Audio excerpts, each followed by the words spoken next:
Hej alle sammen. Vi har lavet en video, hvor vi gør os klar. Ja. Og vi snakkede lidt om alt muligt mærkeligt. Og så har vi også, som vi vidste ikke, hvad vi skulle snakke om. Så vi tog sådan lidt The best friend tag med i det. Bare for at have et eller andet at snakke om, ikke også? Og Og vi håber, at I vil kunne lide videoen. Og man må ikke blive overrasket, når I ser os uden makeup. Nej, sådan er det. Se videoen.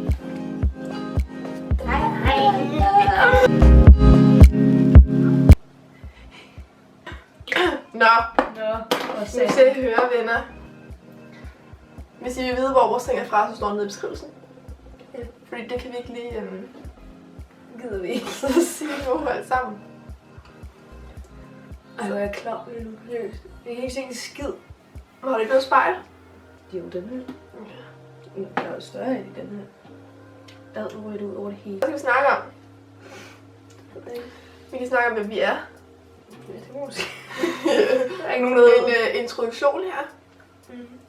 Mit navn det er Mia. Jeg er 18 år gammel. Så er din tur. Ja, mit navn er Rikke. Og jeg er 19 år gammel. Ja.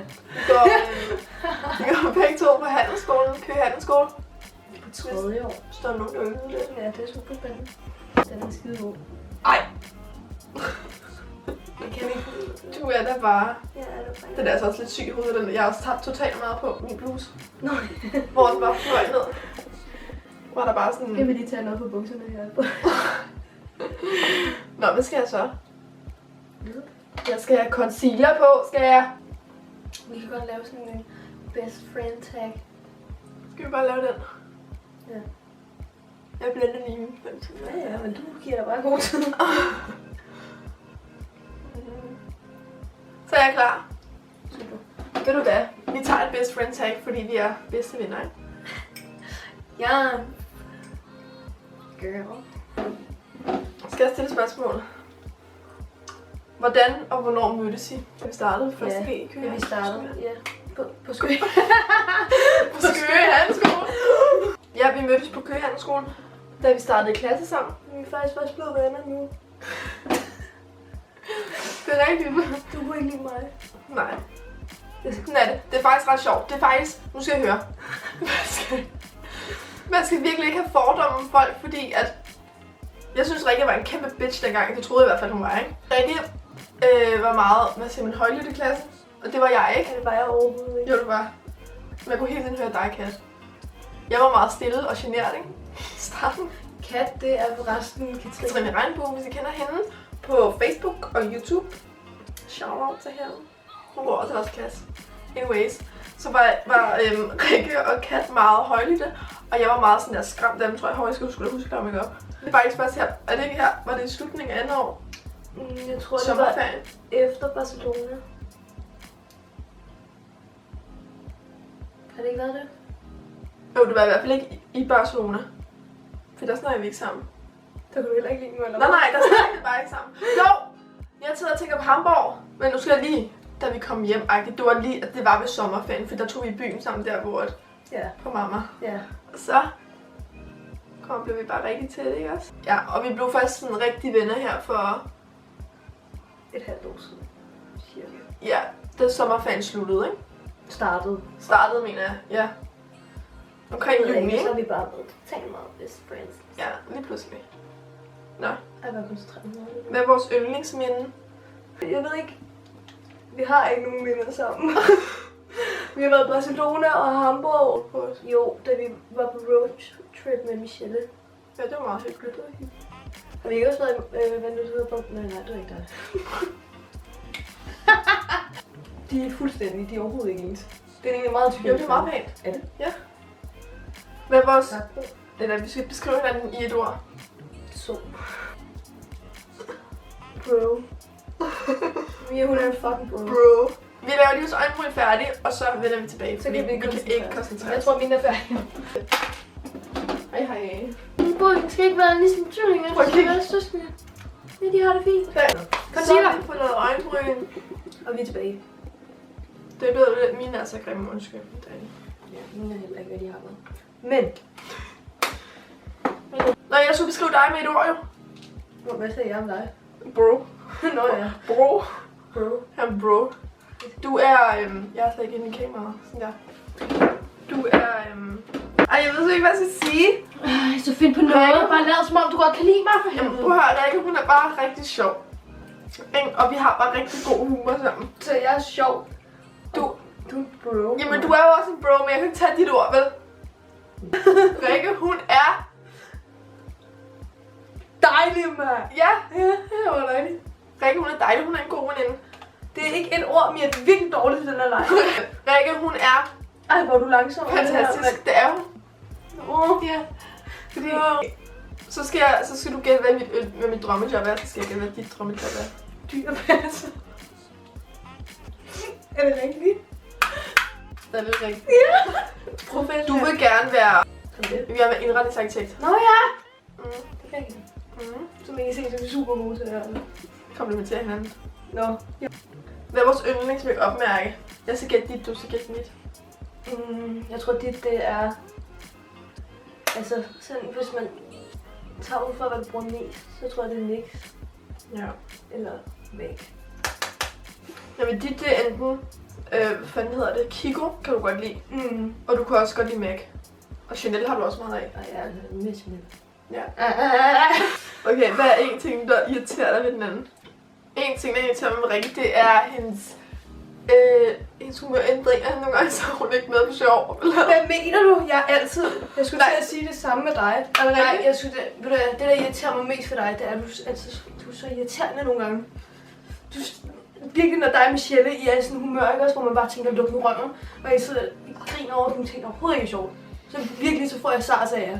Og det er der, jeg synes, du irriterer dig. Jeg synes, det er sjovt. Ja, okay. Så vi er begge to i en situation. Det er der, hvor man bare, der skal vi bare lade være med at snakke sammen, tror jeg. Det er, når du råber rigtig meget, sådan der, sammen med mig selv. Jeg er ved at få sars. Virkelig, jeg synes, det er så irriterende. Prøv også sådan der, hvis jeg sidder med computeren, og du skal vise mig et eller andet, ikke? Og du ikke bare kan sige, hvad det er, i stedet for sådan der, at du er virkelig dårlig til at forklare. Det er irriterende. Det var kun én ting, du skulle sige. Tino, stille mig, er du så irriterende? Bestem dig selv, hvor meget jeg vil sige. Nå, det irriterer dig. Jeg har sagt det. Jeg har sagt den ene ting, jeg skulle sige. Okay, undskyld. Så videre. Ja. Mia, lad være med at smaske. En ting mere, Mia smasker. Fucking meget. Hele tiden. Jeg forstår ikke, du er veninde med mig.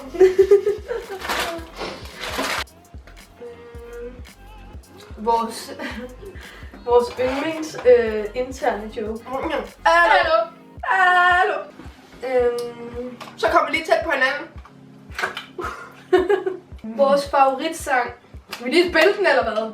Er det det? Skal vi lave Den her, den går ud til... Den her, den går ud til Michelle. Det er vores jam.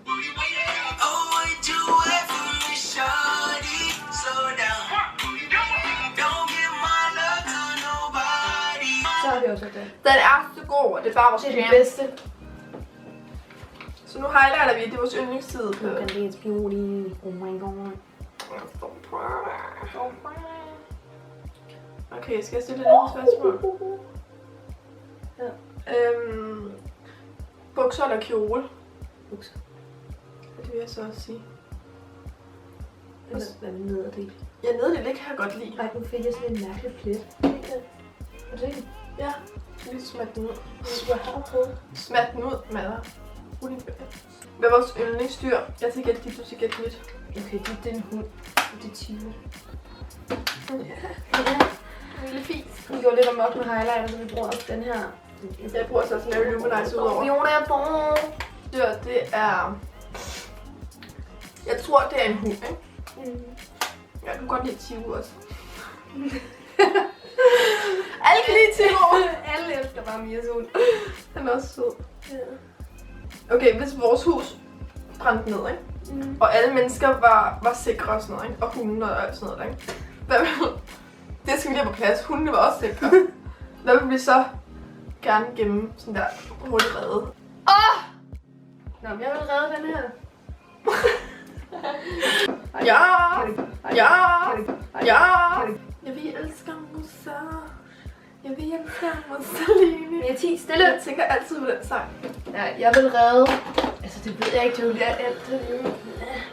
Alt andet er jo lige meget for længe ens familie og ens hunde. Jeg vil redde mit seng. Blackberry og iPhone. 1, 2, 3. iPhone! Yndlingsfilm.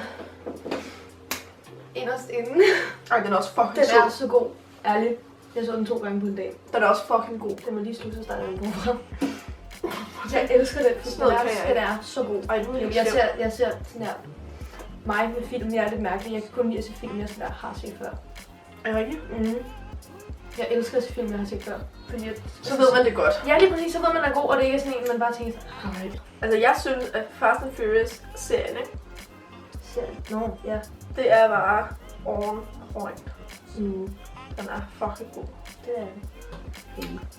Har vi noget, der matcher? Nej. Okay, yndlings tv-show. White Collar. Ej, White Collar, det er bare... Nej. Jo.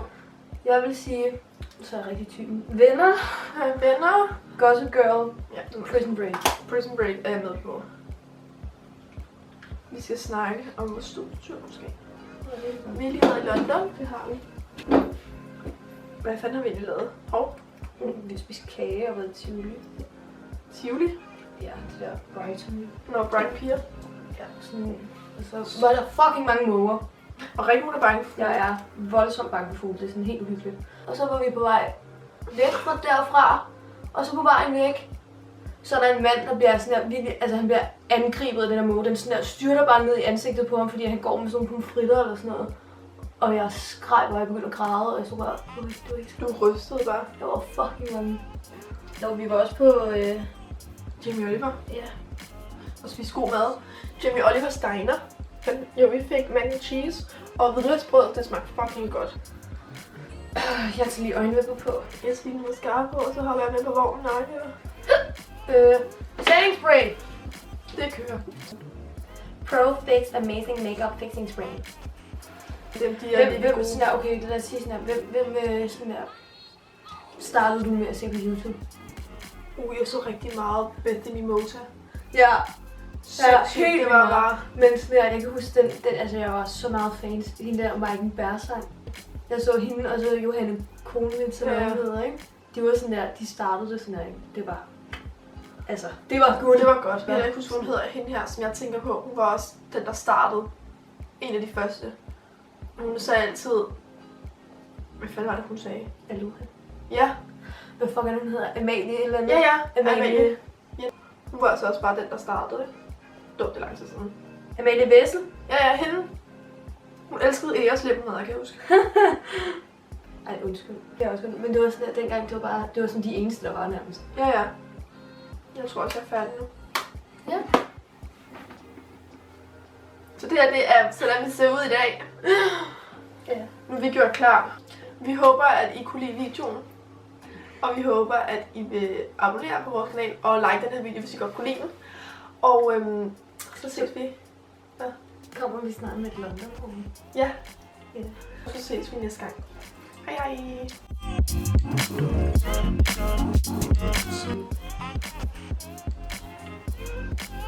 Nu jeg skal komme ind. Hej, du kan bare komme. Jeg troede, jeg kom ind. Det er lige min eget udsendelse. Nej.